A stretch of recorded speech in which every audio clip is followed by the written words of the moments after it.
दोस्तों आज मैं ड्रैकुला 3 मूवी को एक्सप्लेन करने वाला हूँ। मैंने इसके पिछले 2 पार्ट्स को एक्सप्लेन कर दिया है। अगर आपने वो नहीं देखे तो आपको लिंक डिस्क्रिप्शन में मिल जाएगी। और हाँ, अगर आपको ये मूवी की एक्सप्लेनेशन पसंद आती है तो वीडियो को लाइक और चैनल को सब्सक्राइब कर देना। Now let's explain this movie. कहानी की शुरुआत में हम देखते हैं कि एलिजाबेथ और वैम्पायर, जिसे ड्रैकुला कहते हैं, वो फादर उफीजी को बहुत बुरी तरह से घायल कर देते हैं। लेकिन वो अब भी इन्फेक्टेड थे। लेकिन क्योंकि वो भी इन्फेक्टेड थे, इसी वजह से वो अब भी जिंदा थे। फिर जब ल्यूक उनके पास पहुंचता है तो उन्हें जिंदा देखकर काफी हैरान होता है। फिर हमें बर्लिन का सीन दिखाया जाता है जहाँ पर ल्यूक भाग रहा होता है। एक वैम्पायर लेडी उसका पीछा करने लगती है, जिससे ल्यूक उससे बचकर भागने की कोशिश करता है। तभी उस पर एक और वैम्पायर अटैक कर देता है। लेकिन इससे पहले कि वो दोनों ल्यूक को काट पाते, वहाँ पर उफीजी पहुंच जाती हैं और उस वैम्पायर को बहुत ही बुरी तरह से मार देते हैं। इससे लेडी वैम्पायर डरकर वहाँ से भागने की कोशिश करती है। लेकिन उफीजी उसी चांदी का तीर मारकर रेल की पटरी पर गिरा देते हैं और फिर उससे ड्रैकुला के बारे में पूछते हैं। इसके बाद हमें इटली का सीन दिखाया जाता है। वहाँ पर उफीजी चर्च के फादर से मिलते हैं और उनसे ड्रैकुला को सर्च करने की परमिशन मांगते हैं। लेकिन वो उससे कहते कि तुम 5 सालों से गायब थे और हमें तुम्हारे बारे में कोई भी जानकारी नहीं थी। अब तुम अचानक से आकर ड्रैकुला को मारने की बात कर रहे हो। मैंने तो ये भी बात सुनी है कि तुम भी इन्फेक्टेड हो चुके हो, जिसकी वजह से तुम अपवित्र हो चुके हो। अब उफीजी उन्हें समझाने की कोशिश करता है कि मैं उस ड्रैकुला को पकड़कर मार दूंगा। इस पर फादर कहते कि हम तुम्हें इस तरह नहीं खो सकते। जैसे तुम बचपन में शांत थे वैसे ही फिर से शांत हो जाओ। इसके बाद हम तुम्हें कहीं का भी पादरी बना देंगे। लेकिन उफीजी इसके लिए साफ इनकार कर देते हैं और वहाँ से चले जाते हैं। फिर अगले सीन में हम देखते हैं कि उफीजी ड्रैकुला को ढूंढने के लिए ल्यूक के साथ रोमानिया पहुंच गए हैं, जहाँ पर हम देखते हैं कि आसपास मौजूद सभी लोग बहुत ही ज्यादा डरे हुए हैं। इन्हें देखकर ल्यूक काफी हैरान होता है। यहाँ पर हमें पता चलता है कि ल्यूक एलिजाबेथ को बचाने के लिए आया है, क्योंकि वो उससे प्यार करता है। इसके बाद वो लोग गाड़ी से आगे बढ़ते हैं और आर्मी की बेस तक पहुँचते हैं। लेकिन वहाँ पर उन्हें रोक लिया जाता है। अब उफीजी वहाँ मौजूद सोल्जर से उनके कैप्टन को बुलाने के लिए कहता है। हालांकि कैप्टन वहाँ पर नहीं होता, लेकिन तभी वो वहाँ पर आ जाता है, जो कि बहुत ही ज्यादा डरा हुआ था। फिर उसके साथ मौजूद सोल्जर बताता है कि हम लोगों पर हमला हुआ है और अटैक करने वाले बिना हथियार के थे, जो लोगों को काट कर उनका खून पी रहे थे।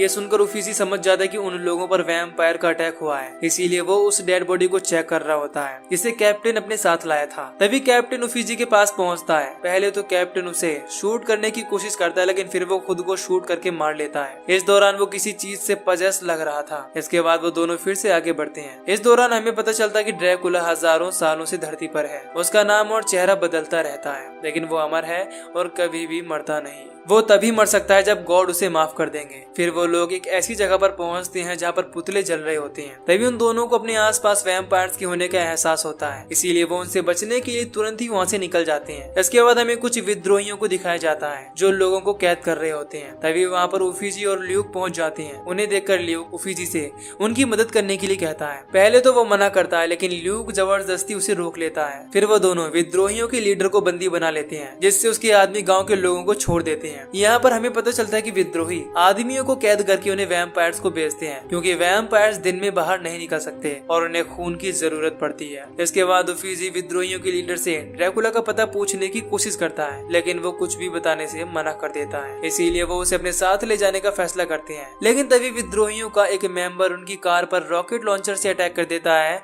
जिससे उनका लीडर वहाँ से भाग जाता है। इसके बाद वो दोनों पैदल ही एक टाउन तक पहुँचते हैं, जहाँ पर चारों तरफ लोगों की लाशें ही लाशें बिछी थी। इसीलिए उफीजी और ल्यूक लाशों को इकट्ठा करके जलाते हैं, जिससे वो वैम्पायर में ना बदले। तभी उन्हें चर्च की घंटी सुनाई देती है और एक छोटा बच्चा भी दिखाई देता है। अब ल्यूक बच्चे का पीछा करता है। उसी समय उफीजी को एक हेलीकॉप्टर क्रैश होता हुआ दिखाई देता है। इसके बाद उफीजी उसके पास पहुंचता है और वहाँ पर उसे टॉमी और जूलिया मिलते हैं। इस दौरान जूलिया बहुत ही ज्यादा डरी हुई होती है, तो उफीजी उसकी हेल्प करने के लिए कहता है। इधर हम उस बच्चे को देखते हैं जो अपनी मरी हुई माँ के पास पहुँचता है, लेकिन यहाँ पर हम देखते हैं कि वो इन्फेक्टेड थी, इसीलिए वो वापस से जिंदा हो जाती हैं और वैम्पायर बनने की वजह से अपने बेटे को काटने की कोशिश करने लगती हैं। लेकिन ल्यूक उसे रोकने के लिए उस पर चांदी की तीर से अटैक करता है, लेकिन उससे पहले ही वो उस बच्चे को काट लेती है, जिसकी वजह से ल्यूक ना चाहते हुए भी दोनों को मार देता है। इसके बाद हम जूलिया को देखते हैं, जो बताती है कि हम लोग विद्रोहियों का इंटरव्यू लेने जा रहे थे, लेकिन हेलीकॉप्टर का पावर ऑफ हो गया, जिसकी वजह से उनका हेलीकॉप्टर क्रैश हो गया। इस दौरान हम देखते हैं कि उनका एक साथी वेलोन बहुत ही ज्यादा घायल है, इसीलिए उफीजी जूलिया से वेलोन को चर्च के अंदर ले जाने के लिए कहती है, लेकिन देखते ही देखते वो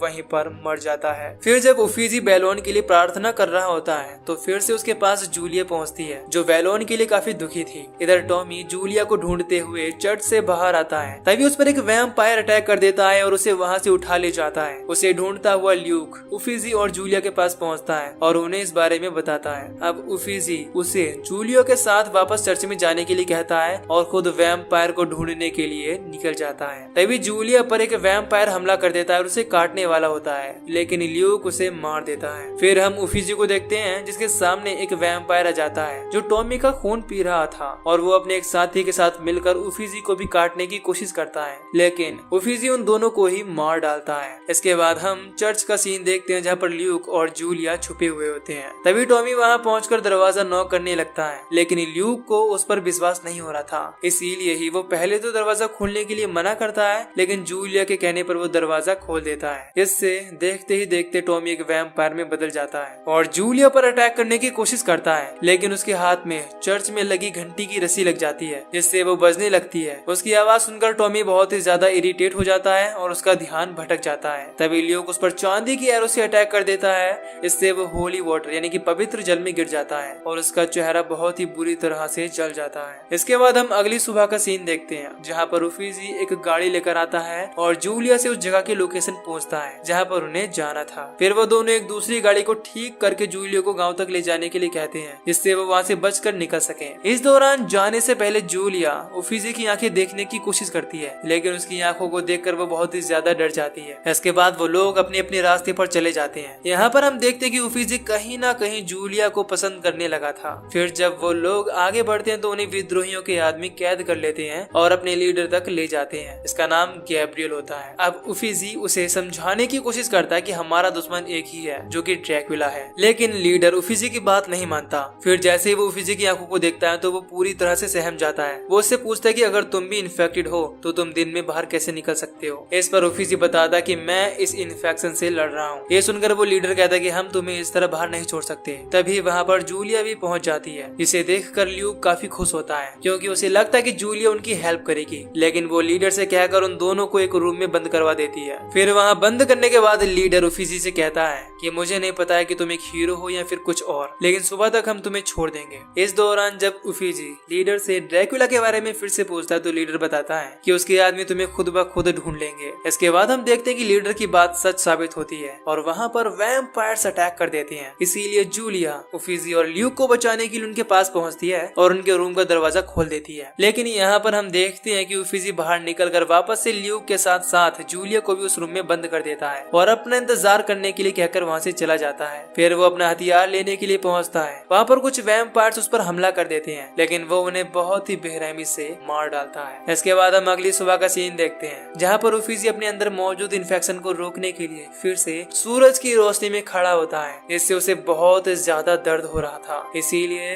वो बहुत बुरी तरह से रोने भी लगता है। ये देखकर जूलिया उसके पास पहुंचती है और उसे संभालती है। यहाँ पर हम देखते हैं कि उफीजी को इस बात का डर है कि वो कहीं वैम्पायर्स की तरह न बन जाए, लेकिन जूलिया उसे समझाती है कि तुम वैसे कभी नहीं बनोगे। इसके बाद हम देखते हैं कि ल्यूक को उन विद्रोहियों की गाड़ी दिखाई देती है जो लोगों को बेचा करते थे। आप सब उनका पीछा करते हुए आगे बढ़ते हैं जहाँ पर उन्हें नुकीले पोल में लटकी हुई बहुत सारी लाशें मिलती हैं जो कि बहुत ही ज्यादा खतरनाक दिख रही थी। उन्हें देखकर उफीजी बहुत ही ज्यादा गुस्सा हो जाता है और ल्यूक को जूलिया के साथ वापस जाने के लिए कहता है। वो उन्हें समझाता है कि ये तुम्हारी नहीं बल्कि मेरी लड़ाई है। इस पर ल्यूक उससे कहता है कि उसके पास एलिजाबेथ है और मैं उसके बिना कहीं नहीं जाऊंगा क्योंकि मैं उससे प्यार करता हूँ। ये सुनकर वो कहता है कि एलिजाबेथ अब मर चुकी है, इसीलिए वो तुम्हें कभी नहीं मिल सकती। अब यहाँ पर जूलिया भी वापस जाने से साफ इनकार कर देती है। इस पर उफीजी कहता है कि आगे कुछ ऐसा हो सकता है कि मैं तुम दोनों को प्रोटेक्ट ना कर सकूं, लेकिन यहाँ पर हम देखते हैं कि उन दोनों को इस बात से कोई भी फर्क नहीं पड़ता, इसीलिए वो उफीजी के साथ ही आगे बढ़ते हैं। इसके बाद वो सब एक पुराने किले तक पहुँचते हैं। फिर जब वो किले के बाहर से देख रहे होते हैं तभी वहाँ उफीजी पर वही लीडर अटैक कर देता है जिसे उन लोगों ने पहले बंदी बनाया था। फिर जब ल्यूक उसे रोकने की कोशिश करता है तो लीडर उसे भी मारकर वहीं पर बेहोश कर देता है। इसके बाद वो लोग उसे बाकी गांव वालों के साथ ही महल में बंद कर देते हैं और वहाँ से निकल जाते हैं, लेकिन ल्यूक सीढ़ियों से ऊपर चढ़ जाता है। तभी वहाँ पर देखते ही देखते बहुत सारे वैम्पायर गांव वालों पर अटैक कर देते हैं। फिर ल्यूक जूलिया को ढूंढते हुए एक कमरे में पहुँचता है। वहाँ पर उसे ड्रैकुला मिलता है। ल्यूक उससे एलिजाबेथ के बारे में पूछता है। यहाँ पर हम देखते हैं कि ड्रैकुला ल्यूक से बहुत ही ज्यादा गुस्सा है क्योंकि उसकी वजह से ड्रैकुला को बहुत ही ज्यादा टॉर्चर किया गया था, इसीलिए वो उसे मारने लगता है और पूछता है कि क्या उसे देखने की तुम्हारी हिम्मत है, क्योंकि अब वो पूरी पूरी तरह से खून की प्यासी बन चुकी है। इसके बाद ड्रैक्युला उसे मारकर उसी तहखाने में गिरा देता है जहाँ पर एलिजाबेथ होती है, और साथ ही साथ वो ये भी कहता है कि वो जल्द ही पूरी तरह से बदल जाएगी, अगर तुम उसे बचा सकते हो तो बचा लो। फिर जब ल्यूक कमरे में देखता है तो वहाँ पर चारों तरफ बहुत सारी लड़कियां होती हैं जो इन्फेक्टेड थी और एक दूसरे को काटकर उनका खून पी रही थी। इस दौरान वो किसी तरह के नशे में लग रही थी, जैसे कि वो पजेस हो। अगले सीन में हम उफीजी को देखते हैं जो अभी भी जिंदा होता है और वो बचकर खाई से बाहर निकल आता है। इधर हम ल्यूक को देखते हैं जिसे एलिजाबेथ मिल जाती है। इस बात से वो बहुत ही ज्यादा खुश होता है। इस दौरान एलिजाबेथ भी उसे देखकर बहुत ही ज्यादा खुश होती है, हालांकि वो पूरी तरह से खुद के कंट्रोल में नहीं होती, इसीलिए वो ल्यूक पर अटैक कर देती है। इसके बाद हम उफीजी को देखते हैं जिसे एक घोड़ा मिल जाता है। फिर वो उस घोड़े को लेकर महल तक पहुंचता है। वहाँ पर उसे विद्रोहियों का लीडर और उसके साथी दिखाई देते हैं जिन्हें वो बहुत ही बेरहमी से मार देता है। फिर हम जूलिया को देखते हैं जिस पर ड्रैक्युला अटैक करने वाला होता है, लेकिन जूलिया को पता चल जाता है कि उफीजी वहाँ पर पहुंच चुका है, इसीलिए वो ड्रैक्युला से बचकर भागने की कोशिश करती है, लेकिन वो इस चीज में पूरी तरह से नाकाम रहती है। फिर जब उफीजी उसे ढूंढता हुआ वहाँ पर पहुँचता है तो देखता है कि ड्रैक्युला ने जूलिया पर एक चाकू से अटैक कर दिया है। ये देखकर उफीजी को बहुत दुख होता है। तभी वहाँ पर ड्रैक्युला भी पहुंच जाता है जो उससे कहता है कि तुमने पिछली बार मुझ पर दया दिखाकर मुझे जिंदा छोड़ दिया था, लेकिन तुम्हें ये बात अच्छे से पता होगी कि मैं ईश्वर के माफ करने पर ही मर सकता हूँ, और अब तो तुम एक पादरी भी नहीं रहे, तो क्या तुम इस काम के काबिल हो? ये सुनकर उफीजी ड्रैक्युला पर प्रार्थना करके अटैक करने की कोशिश करता है, लेकिन उसे कोई भी फर्क नहीं पड़ता और वो उफीजी को मारकर बहुत ही बुरी तरह से घायल कर देता है। इसके बाद ड्रैक्युला उसे तलवार से मारने की कोशिश करता है, लेकिन वहाँ पर एलिजाबेथ पहुंच जाती है जो ड्रैक्युला पर मसाल से अटैक कर देती है, जिससे उसका ध्यान भटक जाता है। तभी उफीजी ड्रैक्युला को बहुत ही बुरी तरह से काट लेता है, जिससे वो कमजोर हो जाता है। फिर उफीजी उसी की तलवार से उसका गला धड़ से अलग कर देता है। इसके बाद एलिजाबेथ उफीजी से वो तलवार लेकर ल्यूक के पास पहुंचती है और उससे खुद को मारने के लिए कहती है, लेकिन ल्यूक ऐसा बिल्कुल भी नहीं करना चाहता था, इसीलिए वो उसे समझाता है कि हमारे पास कोई ना कोई रास्ता जरूर होगा। लेकिन एलिजाबेथ इस चीज को समझ चुकी थी कि इस तरह से जीने से मर जाना ज्यादा अच्छा है। इससे ल्यूक मजबूरन उस पर हमला करके उसका गला धड़ से अलग कर देता है। हालांकि इस चीज से उसे बहुत ही ज्यादा दुख होता है। फिर वो उफीजी के पास पहुंचता है जो जूलिया के मरने से बहुत ही ज्यादा दुखी था। अब ल्यूक उसे बताता है कि सुबह हो चुकी है, क्योंकि उफीजी हर सुबह धूप की रोशनी में जाता है, जिससे वो पूरी तरह से एक वैम्पायर में ना बदले। लेकिन हम देखते हैं कि आज वो धूप की रोशनी में नहीं जाता। फिर हम देखते हैं कि उफीजी ने जूलिया को भी वैम्पायर में बदल दिया था, जिससे वो वापस से जिंदा हो जाती है, क्योंकि वो उसे बहुत ही ज्यादा प्यार करने लगा था और इसीलिए अपने आप को अंधेरे में धकेलना चाहता था ताकि वो हमेशा जूलिया के साथ रह सके। और यहीं पर मूवी खत्म हो जाती है।